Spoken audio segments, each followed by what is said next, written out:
Hello दोस्तों, मेरे channel पे आपका स्वागत है। आज हम एक चाइनीज़ मूवी के बारे में बात करेंगे। मूवी का नाम है mister pride versus miss prejudice. अगर आप मेरे चैनल पे नए हैं तो प्लीज़ चैनल को सब्सक्राइब करें। सबसे पहले हम मिलते हैं जूहो से, जो एक रिच फैमिली से बिलोंग करता है। जूहो अपना क्रश मोमो को प्रपोज करने के लिए एक ग्रैंड स्कीम प्लान करता है। जब मोमो जूहो को कॉल करके बोलती है कि उसने शॉपिंग करके नई ड्रेस पहन ली है, तो जूहो उसे फर्स्ट फ्लोर लॉबी में जाकर उससे मिलने के लिए बोलता है। मोमो जिस लिफ्ट से वहां जा रही थी, उस लिफ्ट में नान भी एंटर करती है।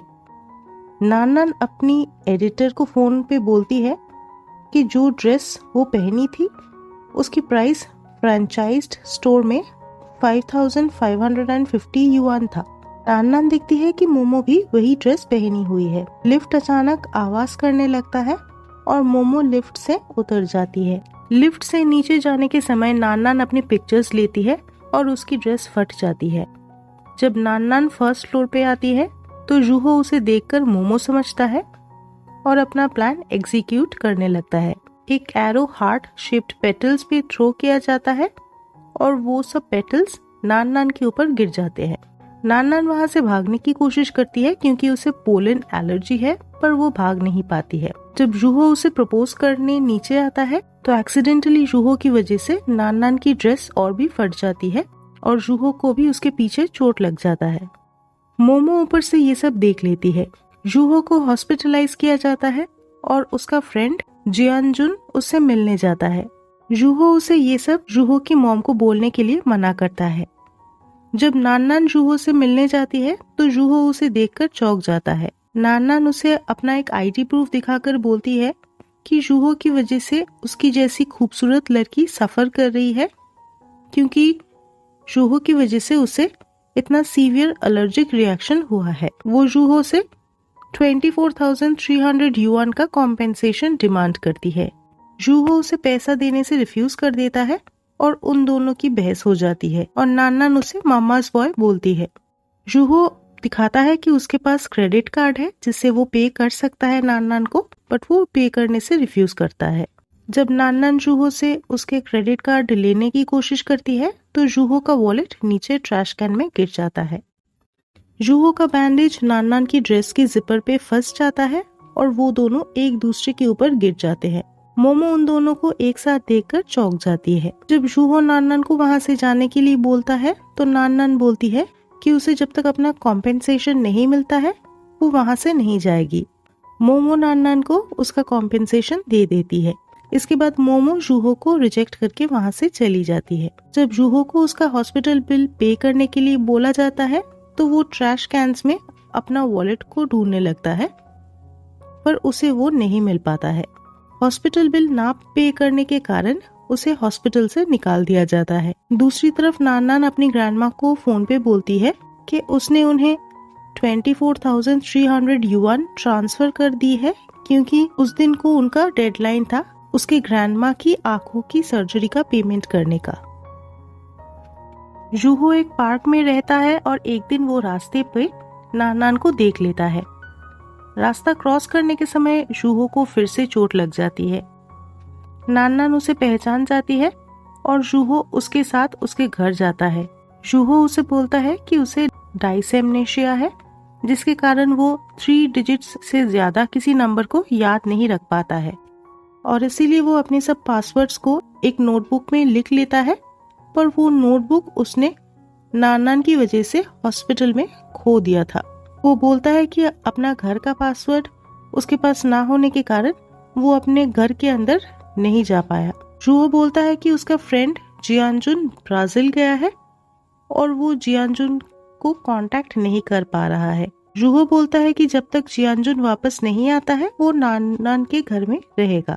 नान उसे घर से निकालने की बहुत कोशिश करती है पर नहीं निकाल पाती है। फाइनली नान उसे वहां रहने देती है। वहां जूहो को पता चलता है कि नान एक राइटर है और धीरे धीरे उनकी रिलेशनशिप भी इम्प्रूव होती है। एक दिन जूहो नान को स्टोर में एक ड्रेस को घूरते हुए देखता है। जूहो उसे बोलता है कि जब नान को वो ड्रेस इतना पसंद है तो नान को एक बार उसे ट्राई करना चाहिए। नान उसे प्राइस टैग देखने के लिए बोलती है क्योंकि ड्रेस काफी एक्सपेंसिव था। जूहो बोलता है कि जब नान ये ड्रेस नहीं खरीद पा रही है तो नान वो 5550 युआन का ड्रेस कैसे खरीदी। घर जाने के बाद उसे पता चलता है कि वो ड्रेस फेक था और उसका प्राइस सिर्फ 60 युआन था। जूहो बोलता है कि नान ने उसे इस ड्रेस के लिए 5550 युआन कॉम्पेंसेशन मांगी थी। नान बोलती है कि उस समय उसे पैसों की जरूरत थी, इसीलिए वो उससे वो पैसा मांगी थी। नान बोलती है कि वो जूहो को वो पैसा पे कर देगी। नान को अपनी एडिटर से राइटर्स एसोसिएशन समिट के बारे में पता चलता है, पर जूहो नान को बोलता है कि नान जब तक वो पैसा वापस नहीं करती है तब तक उसे वो घर से बाहर नहीं जाने देगा।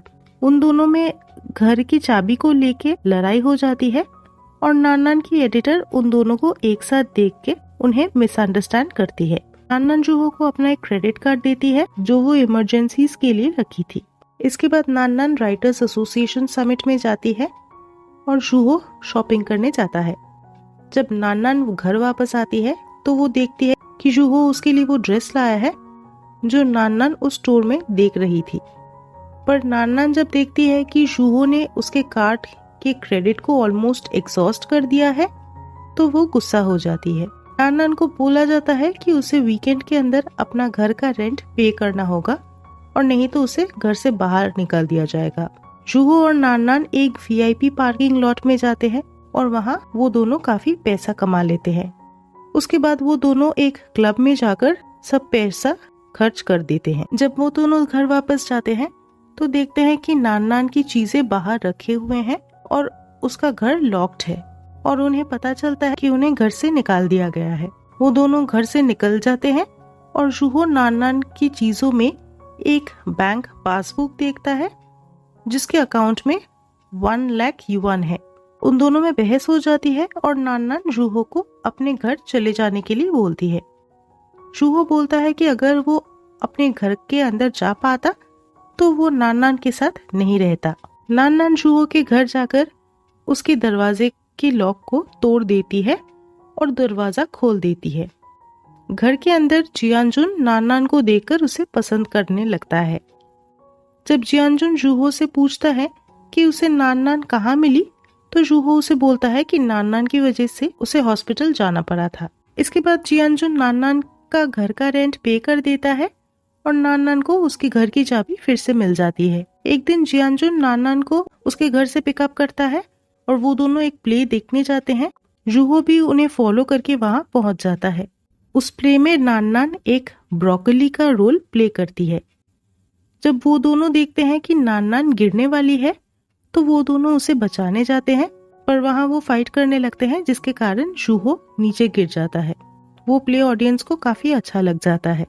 वहाँ से बाहर निकलने के बाद जूहो नान को लेके भाग जाता है और जियानजुन उन दोनों को फॉलो करता है। रास्ते में वो नान की एक्स बॉयफ्रेंड जियांग हाई से मिलते हैं। इसके बाद नान को जियांग हाई की बीवी से एक कॉल आता है और वो नान को फ्राइडे 7 बजे एक होटल में मिलने के लिए बोलती है। फ्राइडे जब नान उस होटल में जाती है जियानजुन के साथ तो जूहो भी उन्हें फॉलो करता है। जियांग हाई की बीवी नान को इंसल्ट करने की कोशिश करती है पर जियानजुन और जूहो उसे हेल्प करते हैं। डिनर के बाद नान जियांग हाई को वो बैंक पासबुक लौटा देती है जिसके अकाउंट में 1 लाख युआन था और जो जियांग हाई ने नान को दिया था 2 साल पहले। जब जियांगजुन बाहर जाता है तो जूहो नान को लेके भाग जाता है और वो दोनों एक बस पे चढ़ जाते हैं। वहाँ नान उसे बोलती है कि कैसे उसने अपनी यूनिवर्सिटी की ट्यूशन फीस को जियांग हाई को दे दी थी ताकि वो यूनिवर्सिटी जा पाए और नान काम करना स्टार्ट कर दी थी। नान बोलती है कि ग्रेजुएशन के बाद जियांग हाई अपनी करंट वाइफ को मिला था जो काफी रिच थी और जियांग हाई ने नान को एक बैंक पासबुक दिया था जिसके अकाउंट में 1 लाख युआन था। नान जूहो को थैंक्स बोलती है और वो दोनों एक दूसरे को पसंद करने लगते हैं और डेट करना स्टार्ट करते हैं। इसके बाद एक दिन नान को एक ऑफर मिलता है वर्ल्ड टूर करके एक ट्रैवलॉग लिखने का। जब वो ये बात जूहो को बताती है तो जूहो बोलता है कि वो एक ऐप डिजाइन कर रहा है और अगर वो ऐप लॉन्च होता है तो उसे बीजिंग में ही रहना पड़ेगा। नान उसे बीजिंग में रह के नान के लिए वेट करने को बोलती है। तभी नान को उसकी मॉम का एक कॉल आता है और नान की मॉम उसे बोलती है कि डॉक्टर ने कहा है कि कुछ कॉम्प्लिकेशंस की वजह से नान की ग्रैंडमा मैक्सिमम 1 साल तक देख पाएगी और उसके बाद वो अंधी हो जाएगी। नान की मॉम नान को नेक्स्ट 1 साल अपने ग्रैंडमा के साथ बिताने के लिए बोलती है।